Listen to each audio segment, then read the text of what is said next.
we've never had to do this before, but I can't say it's because of our guest, but in consideration of who our guest is tonight, security is just going to have to walk by and just make sure everything's fine. Alan, make it as quick as you can.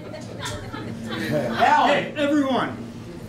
I'm going to have to walk through them and do a little walk-through search. Anybody looks a little weird and up to something, they're coming for more. Can you do it without a body straight, Alan? Cavity search.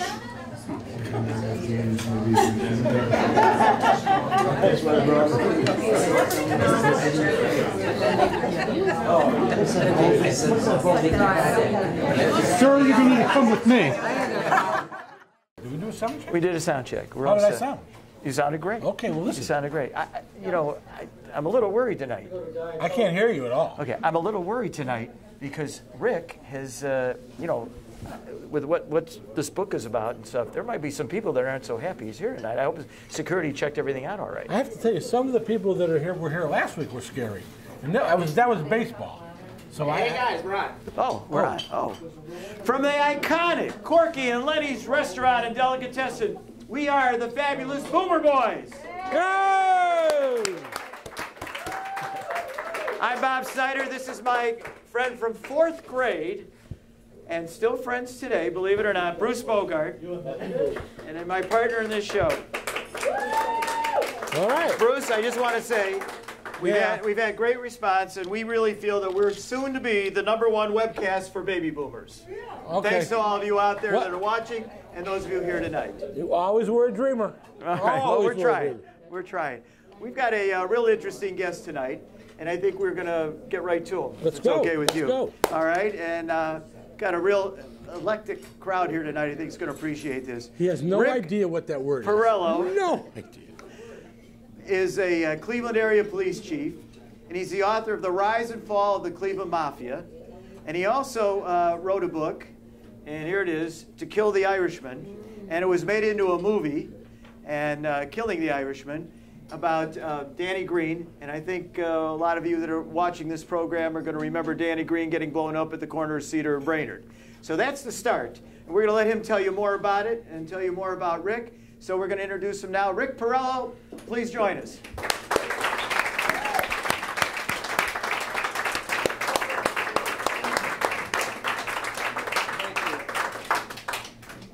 Better go that way. He always makes me move.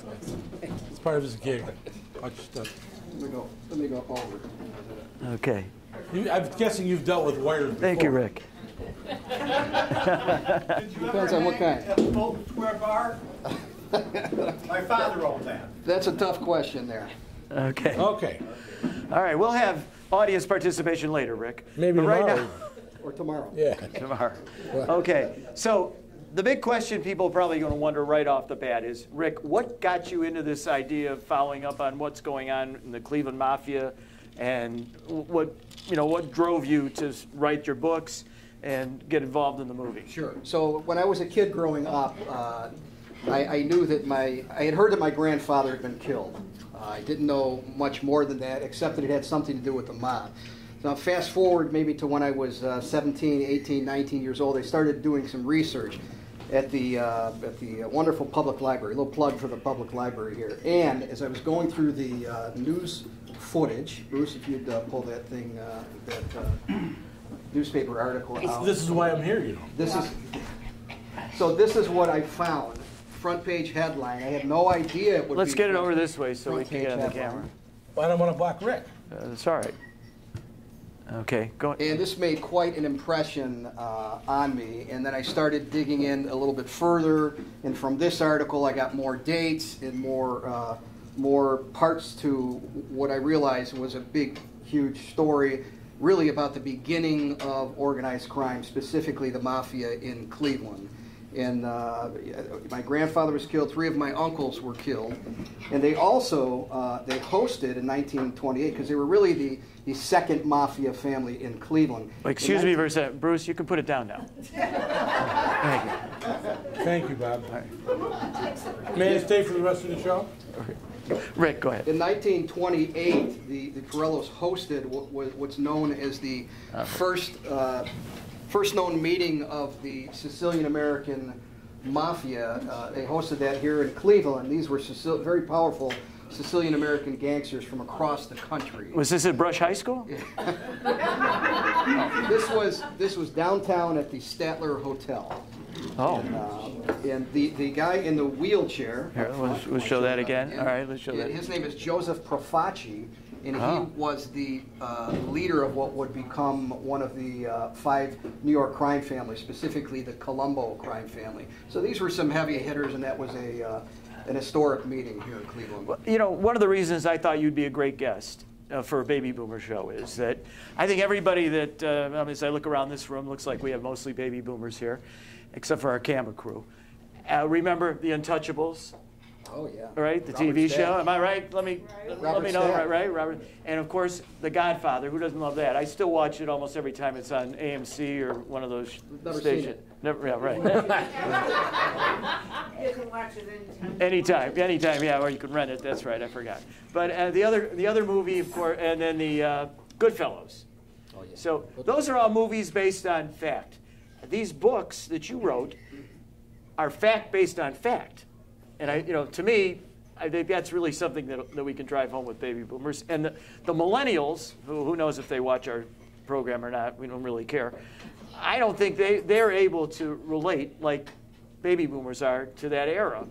Because as you point out in your books, a lot of the mafia, especially in greater Cleveland area, really doesn't exist anymore like it did. Certainly not like it did. Why is that? Yeah. Well, I mean, there's a few different reasons. One is culture. The culture of street-hardened men growing up, and fathers and uncles pushing their kids who look up to them as heroes into that line of work, if you will. Tougher laws, anti-racketeering laws at the federal, even state levels, wiretap. You talk about wires there. I thought that's where you're going with that. Wiretap technology. It's just a host of tools that are at the disposal of the federal government and task forces that work together at the local, state, and federal level. It's a tough business to be in now. Now, your family came from Sicily, am I right? Is that where most of the mafia was started there, right? And, yes. Okay, so the big thing that we always heard, even growing up, and I remember at Brush High School, if you tattletaled on somebody, you were a rat. So that was what's the word they used in the book? For people that Omerta. Omerta, yeah. Tell us a little about that. Yeah, it loosely translated, or it could be honor. Omerta. It's the Sicilian code of silence, and you have that even in the inner cities with gangs. You have that, snitches, the anti-snitching thing. But it was really just the if you kept things private, you didn't tell secrets, you didn't call the police, you didn't rely on the authorities. You went to the person you were closest to, who might have been connected to the local organized crime group, who might then do you a favor, and then you're beholden to them, and the whole thing just keeps continuing on. So they started your family in the Prohibition era. Wasn't that really the area where they started making their move? They came here and started into the, actually more specifically, the corn sugar, wholesaling corn sugar, which was used to make corn liquor. We have somebody here who makes maple syrup. That's not the same thing. Okay, from Chardon? Yeah. Yes. Yeah, no, that's not the same thing. Oh, okay, all right, good. I just want to make sure. We better check him out, Alan, security. But anyway, yeah. So the corn sugar then developed into the stills and the whiskey, and that's when the different gangs had their different power plays, right? Yeah, that was a big part of it. And then after Prohibition came gambling. It was a big one, sort of been a mainstay for organized crime, you might say. Okay, so we think it's kind of interesting, too, to have you on now, because if I'm not mistaken, it was 41 years ago next week that one of the famous criminals of Northeast Ohio, really in the country, Danny Green, got blown away at the corner of Cedar and Brainerd. Right? Is everybody here? Who here didn't know that one? Right? Everybody remembers that. Okay. You can be verbal here. It's okay. Yeah. All right. Good. Okay. And if everyone's done eating, I have a big picture of the crime scene. Let's see it. Yeah. Oh, yeah. I don't. No, you don't? Okay. So that's the book why don't you, let's hold this book up, all right? This is... Yeah, now that's the film edition. Now you have there the original cover. Right. And after the film came out, the book was re-released with the movie edition artwork. Okay. So what drove you to go after Danny Green as far as a I never book went after written? Danny No, Green. well, no, I meant as far as You're safe. right. But as far as the writing a book about Danny Green. Okay. Well, really, you know, after we didn't talk about the first book, so we'd have to go back to that. All right, let's show the first book. Well, That was written, you know, research into the murder of my grandfather and uncles, and that became The Rise and Fall of the Cleveland Mafia, and that was my first book. So if you look at the last couple of chapters of that book, it's really the Danny Green story condensed into just a few pages. So when it came time for the second book, I decided I was going to write about Danny Green. I thought he was a fascinating character. It was a good story, and I think it obviously in the end it paid off because there was interest from Hollywood. Right. Well, Bruce, I know you have a question about Am I allowed Hollywood. to be verbal too? Well, yeah. Here's my question. If I post a picture of my grandchildren on Facebook, I hear from my children immediately, whoa, why didn't you let us know what picture, all that stuff. Okay, they want privacy. Doesn't your family, when you're writing this, don't you get calls from aunts and uncles saying, Rick, what are you doing? This is our family. How did you deal? I mean, you must have got a call. What happened? Well, actually, what happened with the first book, writing about my family, that was a problem. It really was a problem. It was a problem. My father, who was 5 years old when his father was killed, did not want me to write this book. Okay. Right? Yeah. Yep. Did you ever find out who killed your grandfather? Well, well, there was one man who was, it was proven that he was there because he was shot and lied about where he was. His name was Frank Brancato. But the other men were most likely gunmen connected to the Mayfield Road mob, who was the bigger of the mafia groups, and they were getting bigger even at that time.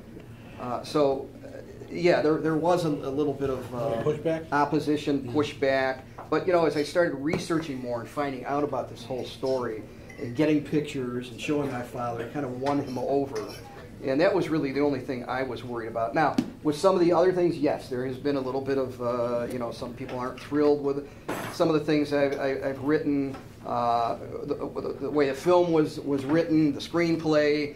You have men who were killed in a different way than they really died in real life, so that created a little bit of an issue, and I had to explain that this is the Hollywood version of the story. Okay, all right, that's the difference. I mean, the film. I'm talking about the film, not the book. Yeah. The film is the Hollywood version of the story.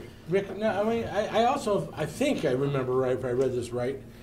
After you wrote this, it was out there in Hollywood for a while, and it was hard to get someone to pick it up. Yeah.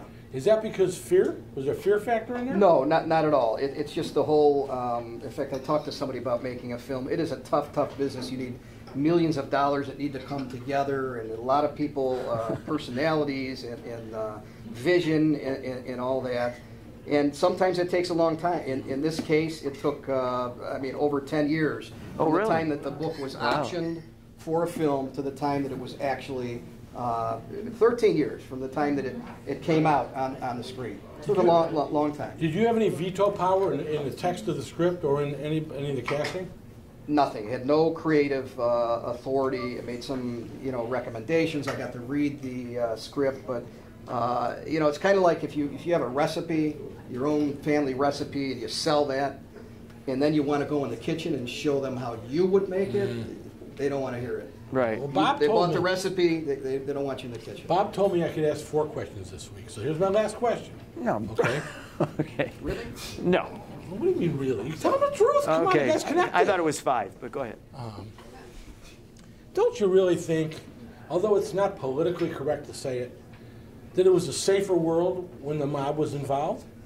I mean, you could walk down Murray Hill. Well, wait a second. Now you know why I limit his questions. I don't want to talk while you're interrupting. All right, Bob. go ahead. You could walk down Murray Hill at night, and the streets were safe because it was organized crime. Now we've got disorganized crime, and you can say whatever you want. I know it sounds ridiculous, but do you see my point? Bob, it's been my pleasure. I'd like to thank you. Thank you, everyone. You know, Bruce, you can't say it was Bob's Police chief. I know. Okay, you got to get over that. So basically, you agree with me, but you're not at liberty to say it. I accept that. Look, I'm done with my 4. Okay. The organized crime did become disorganized crime, but organized crime was a cancer on the country. It is, and certainly disorganized crime, gangs, drugs.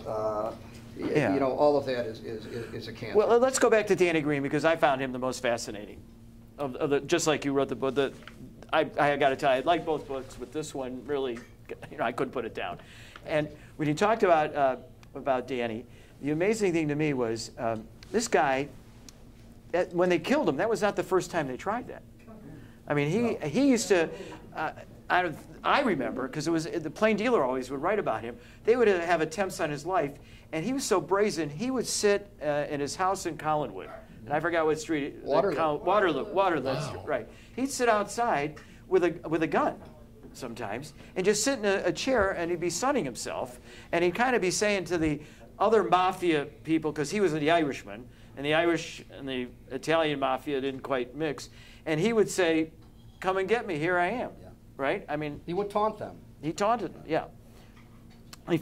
And the other person that's involved in this, and as a, I have to tell you, I don't know how else to say this, as a Jewish young man growing up, was Chandra Burns, Yeah. right? And he was also blown away, Yeah.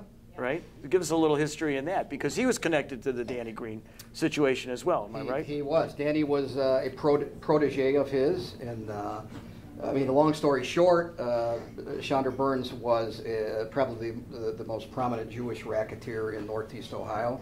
Very prominent in the numbers racket, the illegal lottery run mostly by black racketeers, but Chandra was sort of a league commissioner of sorts. He had the access to the big amounts of cash in case someone got hit with what they would call a bad number. You know, that could put you out of business unless you're able to borrow money to continue. But Danny was as Chandra started aging, getting into his his 60s, he needed young guys out on the streets. What's wrong with 60s? But go ahead. As you notice I said as he started aging. Oh, all right. It's even worse if you think about it. So he needed young enforcers out on the streets. Danny Green fit that bill. And he worked for him for a while. Well, Danny was in prison for about 3 years, from maybe 68 to 71. He designated Danny to protect his numbers operation and collect the money, pass it along to Mrs. Burns. And then when Chandra came out of prison, Danny wasn't needed as much. So he asked for a loan. The loan was supposedly to open a nightclub, but it might have been for drugs, not really sure. And then a conflict developed, and they started going after each other, and that's the That's the name of that too. Yeah. That's how it ended. And now, so Chandra got killed first, though. Yes. Is that right? 1975. Yeah. And when they blew a guy up, I mean, I hate to say this, but I mean, they didn't just kill him. I mean, there were parts of Chandra Burns. Yeah. All over the parking lot. Or whatever. It's an imperfect science for these guys. They weren't really experts with these explosives and dynamite, so a lot of times it was overkill. They used more explosive than they needed to. And you had some of the old time mobsters that still like to use their hands and knives. There was one guy I read about, Hans Grayway. Hans Grau or Grava, depending on how you pronounce it. He was some German immigrant. Yeah. Was he a Nazi too, or just? I never heard. I mean, this guy would fit the Nazi. I mean, he just the way he killed people. He was brutal. Brutal, right? Give an example. I don't want people to think I'm just making. Are this up. they really done eating? Yeah, go ahead. Yeah. So Hans was really a brutal enforcer. Worked for a drug ring on the west side, run by a guy by the name of Carmen Zagaria. And what he would do when he killed someone, to identify a body that's decomposed after a while, you have the teeth, dental records, you have fingerprints. So what he would do is he would dismember the hands and the head, and he put those in separate areas. Ma'am, are you okay? Okay. You look like you were getting queasy. Yeah. Well, so there was a little method to his madness, but he was definitely there was definitely a lot of madness. He's there. in prison for life. He's still alive. Yeah, he's still alive. Yeah. Well, some of those guys, like Lancey, I always heard that Lancey was in prison for someone else. You ever hear that? No. So you think, all right, because he's still there, I assume. Unless he died. Tom Lancey? Tom Lancey? No, he's not in prison. Not at Well, the all. lady at the front desk told me that. I'm walking. What does she know? She didn't write the She book. write the book? Yeah. You know what? I got to tell you something. You got to get better sources. Maybe that's why I should have stopped at 5 questions. I mean, no, I just. No, he's not. I know that for a fact. He's not Okay. in prison. What about the guy who had a billiard ball, cue ball, and he cracked? Oh, Eugene. Eugene. What? The guy who lived in Richmond The Heights. animal, Eugene He the lived in Richmond animal. Heights. He died in the past couple years or so. Yeah. Yeah, well, He hit a guy with a head and a cue ball. we Yeah, had over. we had a friend, and I'm not going to name names, that actually, when we heard you were going to be on, called and let us know that she was looking to get divorced from somebody that was a friend of the animals. This goes back 25 years. Yeah, this was a long time ago. Yeah. And when he threatened her if she got divorced that he might have to ask Eugene to take care of her. So she decided she better talk to Eugene because she knew him as well. They went to lunch at the Pewter Mug, for those of you that remember. And she said to Eugene, listen, I'm thinking of getting divorced. What would happen to me if I did this? And he said, you're not going to kill me, are you? And he like spit his Pewter Mug salad out on the floor, and he says, no, I don't kill my friends. So Which means he would have killed her for sure. Well, that kind of makes me think that. I don't know. You know, they stayed married for much longer than she wanted to. But anyway, so I guess it meant something. But besides the one thing we didn't get into, we only have a brief time, is the way the mob really got collapsed was two things, I thought, from what I read in your book. Tell me if I'm right. One was the witness protection program, when the government was able to prove that if you did turn on the mob, that they would be able to protect you and you wouldn't get killed. And the other thing was just the fact that some of these gangsters didn't want to spend the rest of their life in jail. Yeah. Right? Like Leonardo, right? Who was the head of the... That is correct. Big Ange, right. Well, I think we better watch. Alan, would you check her out, please? But do you think that... tell us a little bit about that, because you can explain it better. I mean, about what Big Ange did. Yeah. Well, I mean, the guy started into the mob life when he was a teenager by avenging his father's murder. The Leonardo family was the first mafia family in Cleveland, and his. Did he go to Brush? He didn't go. No. So he avenged his father's murder and then rose through the ranks and eventually became a one-time acting boss of the Cleveland mob. And after the murder of Danny Green, there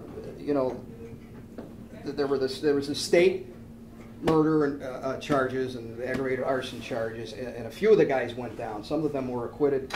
But then the feds came down. There were federal racketeering charges, and the rest of them, most of them, not all of them, they went to prison for long periods of time. And some of it was drug racketeering, murder in connection with drug racketeering. And Angelo Leonardo was sentenced to life in prison. Yeah, and after 2 or 3 years, and the FBI was getting better at this. They were honing as the federal prosecutors, using the new laws in court. But they would visit these upper echelon mobsters and in prison, leave their business card and say, hey, if you decide you want to talk, give us a call. And that's exactly what happened with Angelo Leonardo. At the time, he became the highest ranking mobster to betray Omerta and go to work for the federal government to get released from prison. Did the feds ever ask you what you knew in investigations? Did they ever come to you?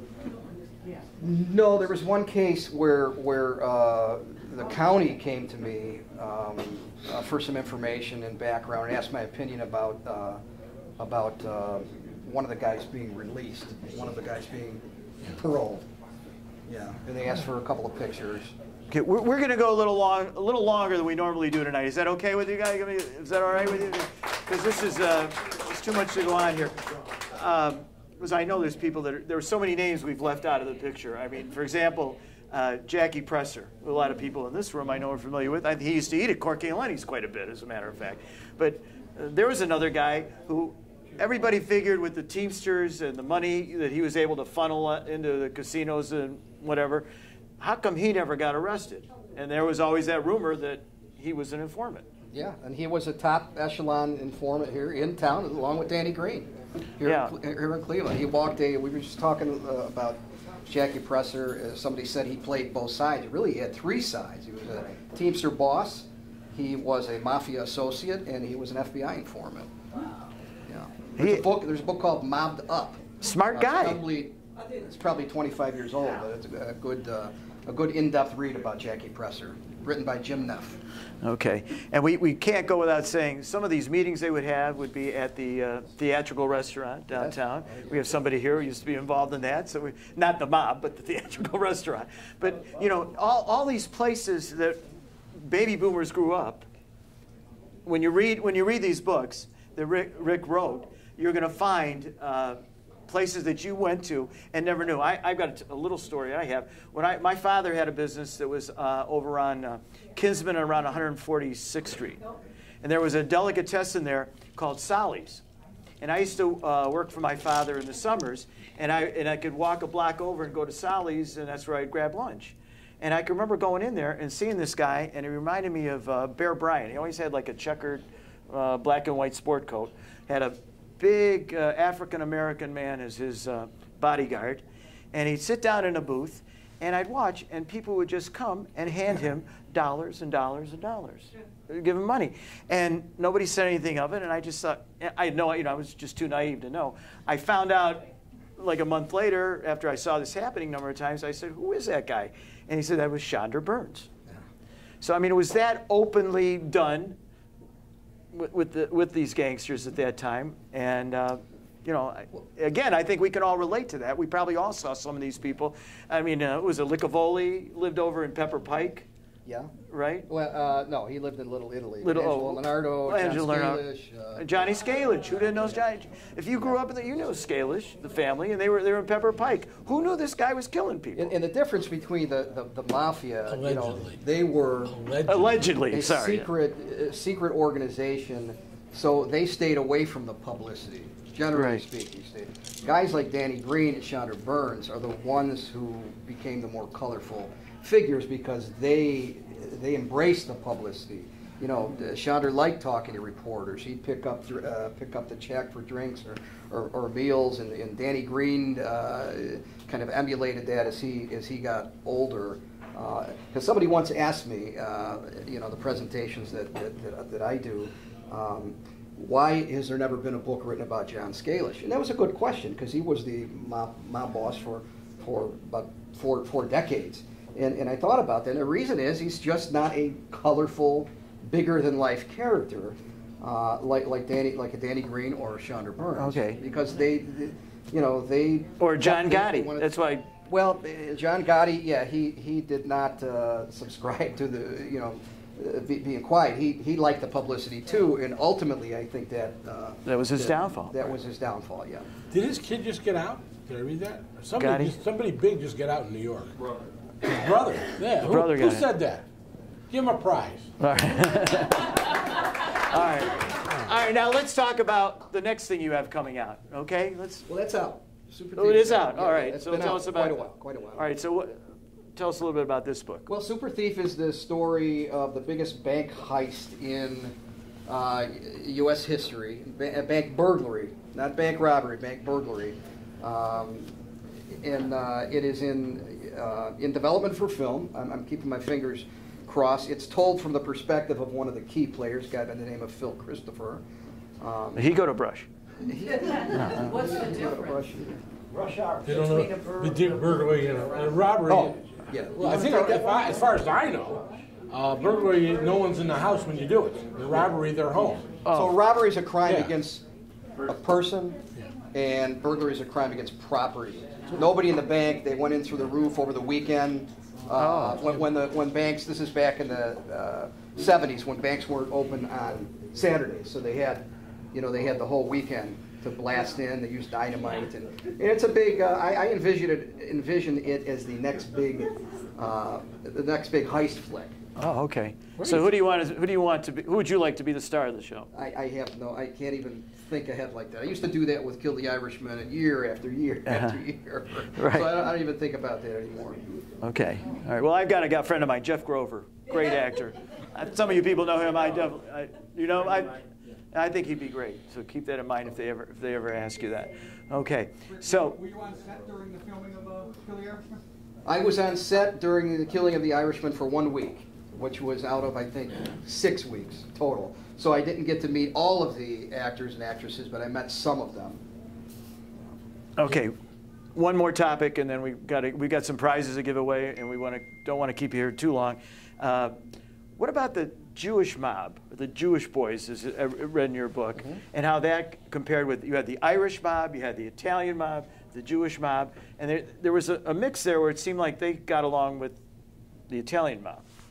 For the most part, they worked together, and some of the Jewish mobsters were as powerful as the Italian mobsters, the Jewish, but they were more business-oriented, just like the new breed of mobster. They wanted to get away from what they called the mustache Pete's, who they wanted to have one boss in control of everything. Right. And then guys like Lucky Luciano came along, Meyer Lansky, and they started following the sort of the philosophy of Arnold Rothstein,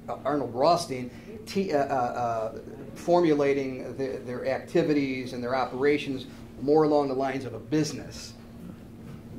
So basically, they made a good team between the Jews and the Italians. They did, yeah. Like Brush High. Yeah, that's right. The Jews and the Italians, Just a question right? of what? Yeah. It's just a question. Well, here's what happened in the mid-'50s. Very seriously, this is Cleveland history. In the mid-'50s, people were moving from Cleveland and the Collinwood area. Okay, when they went up Mayfield Road, the Jews went to the right and the Italians went to the left, and that's history. And that's why you got Brush High. Interesting. You can look it up. You can do a book on it. I'm going to. Okay. Bob, give something away. All right. Everybody, what do you think? Pretty good guess? Rick? Thank you. All right. All right. We have, as usual, and we have some prizes to give away for our fans. Rick, we're going to let you do the drawing here. Okay. All right. So the... When you're ready. We're ready. Okay. First thing, Bruce, you want to tell them what that is? We're going to give a T-shirt away. This is a T-shirt. Okay, but now what does it say, Bruce? It's perfect for tonight. Cedar Point Hall of Weekends, 2018. Midnight Syndicate. Midnight Syndicate. That's perfect for tonight, right? There you go. How'd I do? All right, so pick one out here. This is the guy. No. No, this is the guy that donated it. We can't give it to him. All right. And the winner is Susan Green. All right, Susan. All right. Thank you, Susan. I think get a shot at Susan. I think Susan has perfect attendance here. I'm not positive. Yeah, but she's pretty been close. a great fan of our show. Great. All right, all right, hey, now this, before we give away the Corky and Lenny's, we like to give their prize last, so I hope you understand that, since they let us sit here. But anyway, we're going to give away a copy of this, and it'll be autographed by Rick. So go ahead, Rick, pick somebody out here. And we want you to come up for this so we can put you on camera, okay? Everybody wants this one, I know. And this is, can you read Rob Sternfeld? And is there 2 names on there? Well, Rob, come on up. Okay, let's give him a hand. You're going to get the book. You're going to get the book. All right, congratulations. There we go. I am. The drummer? Cousin. Yeah. Oh, okay. Okay. Brother. Oh, there you go. All right. That's just my brother. Yeah. He's my drum teacher. Okay. Oh, you're a drum teacher. Okay, great. Where do you teach? Where he taught. Oh, where? He died recently. Oh, Bob. Yeah. sorry for your loss. He's a drummer in the Mike Douglas show back when he was in Yeah. Cleveland. That brings up one more point. He taught your cousin, I think. Could be. Yeah, he did. Could be. Okay. And he's an author, Your too. cousin, who's a drummer, was Sammy Davis Jr.'s drummer. No, him. That was Ray. Brother, too. Both But you of us. were. But Rick also played, and we were talking about the gangsters, so I didn't want to. But he played and toured with Sammy Davis Jr. many years ago. So that's pretty cool. 2.5 years. All right. Okay, but don't now I want to say one thing. Don't be coming up to him after the show and asking for his business card and think you're going to get out of a ticket when you drive through Lyndhurst. Okay? It doesn't happen that way, right, Rick? Okay. No. All right. So, Bruce, what's the last prize? You have the gift certificate for Corky and Lenny's? A gift certificate, $25. Corky and Lenny's. Okay, can't do better than that, right? All right, here we go. And it is Barry Siegler. Hey. Come on up, All Barry. right. Can you get up? Barry's got it buried in there. Barry, I'll We'll get get it to it. you when we're done. Don't leave town. Don't leave town. Okay. All right. Next week, we've got something a little different. And I mean it's going to be real different for this group. We are going to have, well, I don't know, how would you describe it, Bruce? I wouldn't. You wouldn't? Leave it alone. You cast it. I'm just going to go with the, you know. All right. We're going to have Christina Peebles from the Burn Boot Camp. Baby boomers are getting out of shape. So we've got to get into shape. I built a career with this body. Okay. And we are gonna get baby boomers in shape. And millennials, it doesn't hurt you either, if any of you are still listening. But Burnt Boot Camp, and they've got locations all over the country, but they've got one in particular about a mile from here on Chagrin, over by Subway and Brugger's Bagels, if you know where that is. And we're going to have Christina here, and we're going to get everybody in shape, and we're going to talk about nutrition and boring things like that, and also about getting into shape. And they're going to perform for us and show us some exercises. So I hope you all tune in for that. As usual, that program will be on Tuesday nights around 7:30. Go to Fabulous Boomer Boys on YouTube, and we hope you'll enjoy it. And Bruce, you always get the last word? Last word is, thanks for coming out. Come back next week. Okay, thank you very much. Rick, once again, thank you. Thank you, Bruce. I have